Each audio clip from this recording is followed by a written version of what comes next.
the Indian land grab. And I'm like, my gosh, man, good Lord. No wonder we don't want to teach the truth.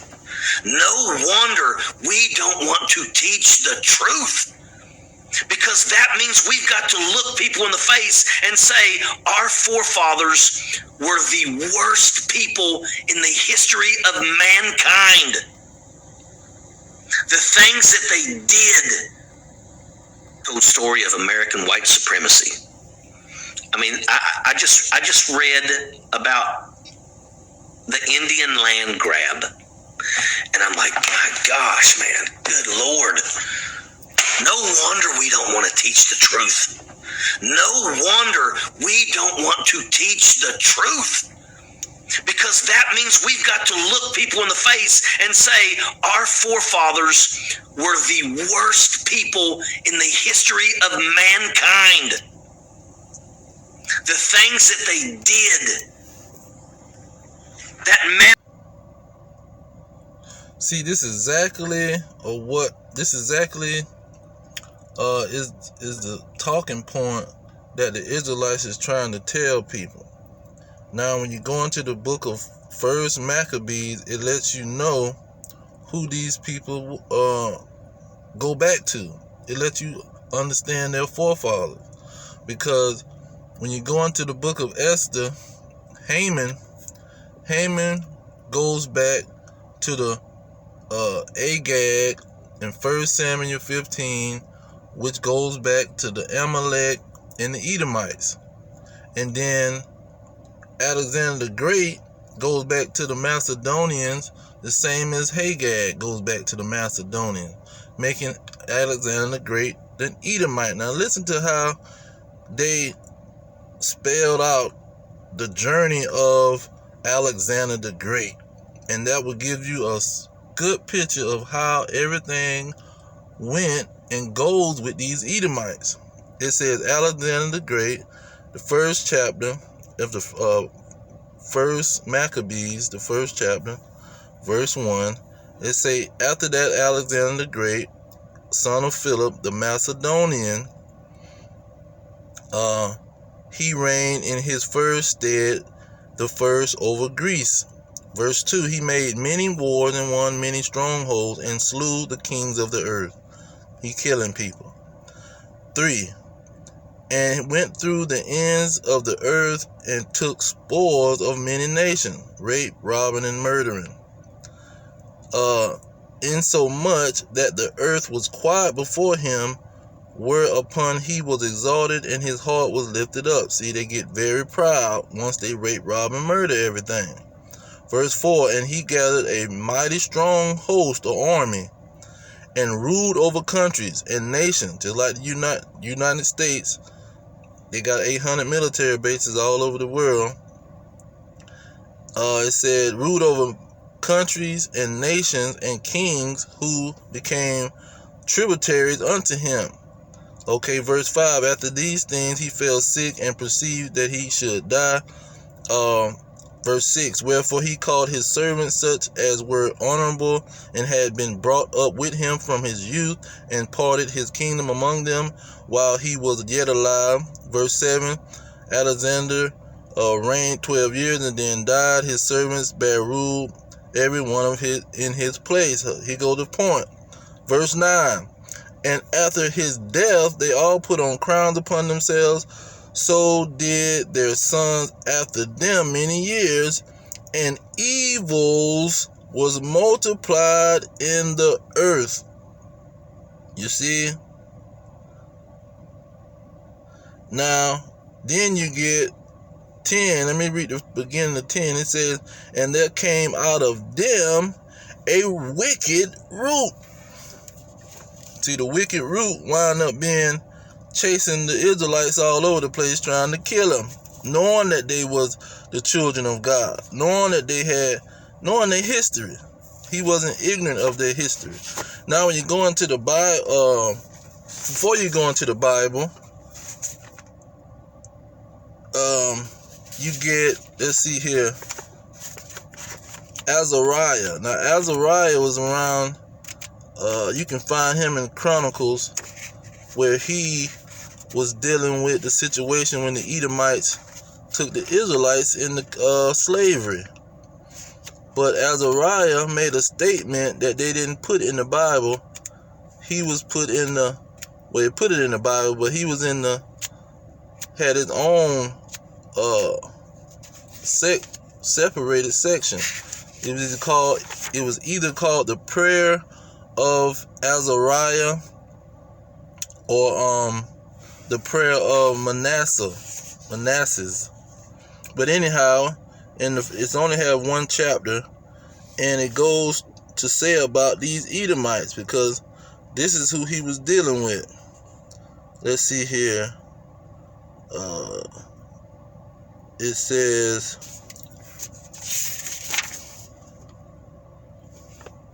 hold on, Salakia, when you go into the Apocrypha, I think it's in the three holy children. But it's Azariah. It says in verse 2 of the first chapter of the three holy children, it says, and then Azariah stood up and prayed on this manner. Okay, this is what he said. In that first chapter, verse 9, he said, and thou deliverest us into the hands of lawless enemies, most hateful forsakers of God, and to an unjust king, and the most wicked in all the world. See, when he talked about these Edomites, he said they the most wicked in all the world. See, they been had a legacy of being wicked, being the most forsakers of God, being just terrible. That's what the reputation that they had was just that. Now when you go into Malachi,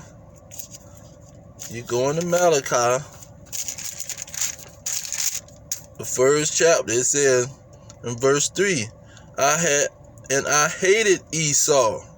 See, the Lord tell you right off the bat.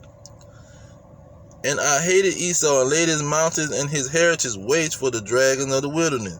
So his heritage was going to be the same way. Verse 4 going to bring it out. He said, whereas Edom said, we are impoverished, but we will return and build the desolate places. Thus says the Lord of hosts, they shall build, but I will throw down. Meaning anytime you come and build anything, it's going to be thrown down. It's not going to last. He say, and they shall call them, talking about the Edomites, the border of wickedness, and the people against whom the Lord has indignation forever. See, when it come to wickedness, they was going to be the border of wickedness, the beginning and end. The definition of wickedness was going to be these Edomites. And King David, in Psalms 58, verse 3, he say the wicked, see, he understood that they were so wicked, they was the embodiment of that name. That name was representing them. It says, the wicked are estranged from the womb. They go astray as soon as they be born, speaking lies. So when they come out of their womb, they're acting just like their forefathers. From the beginning, it ain't something that they acquired through living life and took a liking to.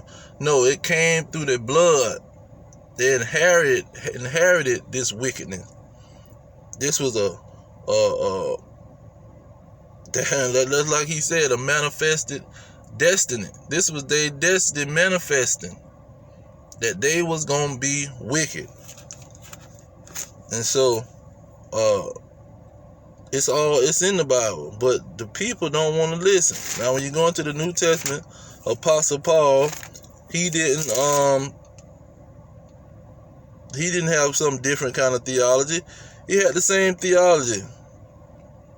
Romans chapter 9 verse 13, it say, and it was written, Jacob have I loved, but Esau have I hated. Verse 14, what shall we say then? Is there unrighteousness with God? God forbid. See, God is not unrighteous for God to set up this situation. You see, this is his plan. Verse 11 let you know this was his purpose. His plan and his purpose. To get straight to the point, he said,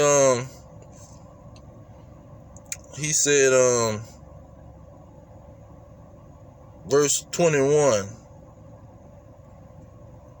he said, have not the potter power over the clay of the same lump to make one vessel of honor and another unto dishonor? He made these Edomites unto dishonor. See, and that goes back to Proverbs 16:4. See, he made all things, even the wicked, for the day of evil.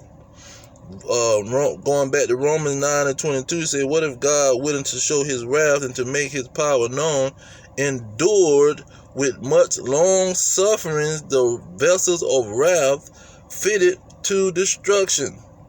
These Edomites was fitted for destruction, and he let them run up a tab of wickedness, so when he come, he gonna be able to punish them and go to war with them. You see, and show everybody that he is king. No matter how powerful you get on the earth, he is the ultimate king of kings, and he's gonna make it be known. And so they didn't understand that they was in a trick bag. But this is prophecy. What this guy is doing, real quick, let me get this Jeremiah, because it said that they was going to do this. Jeremiah chapter 16:19, it say in verse 19 of Jeremiah 16, O Lord, my strength and my fortress, my refuge in the day of affliction, the Gentiles, the Edomites, shall come unto thee from the ends of the earth, and shall say, surely our fathers have inherited lies, vanity, and things wherein there is no profit. See, he knew that their forefathers would inherit lies, man.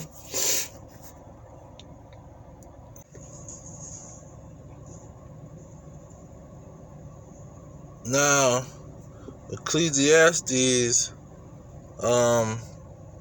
41 verse 7, it says, the children will complain of an ungodly father, because they shall be reproached for his sake. You see? So that's what this man is doing. He's telling them, man, we got ungodly fathers, and they were showing their true colors, and now it's gonna fall back on us. We don't even want to tell nobody we related to them. We don't want to tell nobody the truth about what they did. See, we want to make it look like our forefathers was good, because it tells you that the glory of children is their fathers.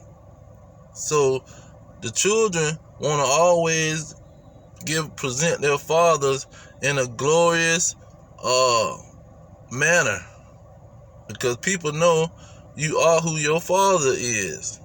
See, they have a deep understanding of that, and so these children are complaining because they don't want nobody to know that they come from the blood of Esau.